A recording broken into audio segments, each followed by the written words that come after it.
గురుగారు, పూజా గదిలో దీపారాధన చేయటం ఎలా? ఏ విధమైన దీపారాధన చేయాలి? ప్రపంచంలో అన్ని దేశాలు, అన్ని మతాలు వారి వారి మత ధర్మాల విశ్వాసాలకు అనుకూలంగా దీపాలు వెలిగిస్తూ ఉంటారు. కొవ్వొత్తి కావచ్చు, అగరొత్తి కావచ్చు, అవి దీపాలు వెలిగించడం. భారతీయం మాత్రమే దీపారాధన చెయ్యాలి అంటూ తెలియజేస్తుంది. ఇది ఆరాధన. దీపాన్ని వెలిగించడం మాత్రమే కాదు, దీపాన్ని ఆరాధన చెయ్యడం చాలా విశేషమైన అంశం.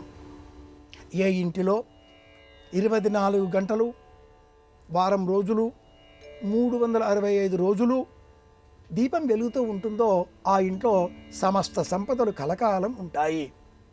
అలాగని దీపం వెలిగించిన అనంతరం దీపం కొండ చేరితే, తైలం అయిపోయిన అనంతరం ఇబ్బంది కలిగితే భయపడకూడదు, మళ్ళీ దీపం వెలిగించుకోవాలి. కాసింత విరామాలతో దీపాన్ని వెలిగిస్తే క్షేమం. సూర్యాస్తమయం కాకంటే పూర్వమే దీపం వెలిగించి సూర్యోదయం అయిన అనంతరం కూడా ఆ దీపం కొనసాగించే విధంగా ఏర్పాటు చేసుకుంటే చాలు. ఆ ఇంట్లో అకాల మృత్యువు భయం ఉండదు. మృత్యు ఉంటుంది, అకాల మృత్యువు ఉండదు. ఈ దీపాన్ని వెలిగించే సమయంలో పాటించవలసిన విధులు, నియమాలు ఏమిటి? పూజాగృహంలో ఆగ్నేయ దిగ్భాగంలో దీపారాధన చెయ్యాలి. పూజాగృహం మన గదిలో, వంట ఇంటిలో కావచ్చు, పూజా గది కావచ్చు, ఎలా ఉన్నా, ఎక్కడ ఉన్నా, ఏ దిశలో ఉన్నా నిజమైనటువంటి ఆగ్నేయ దిశలో దీపారాధన చెయ్యాలి. ఆగ్నేయం వైపు మనం వెలిగించే ఈ దీపపు బత్తి ఉత్తరాన్ని చూస్తూ ఉండాలి.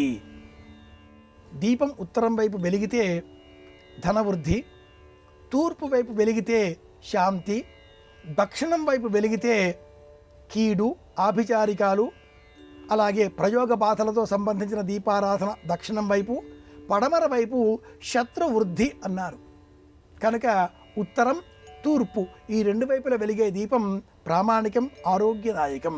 పూజాగృహంలో మనం వెలిగించే దీపం ఉత్తరం కానీ తూర్పు కానీ చూసే విధంగా ఉండాలి. ఇది కాకుండా మన పూజాగృహం గృహంలో వంటగదిలో నైరుతి వైపు ఉన్నది, దక్షిణం వైపు ఉన్నది, పడమర వైపు ఉన్నది, తూర్పు వైపు ఉన్నది.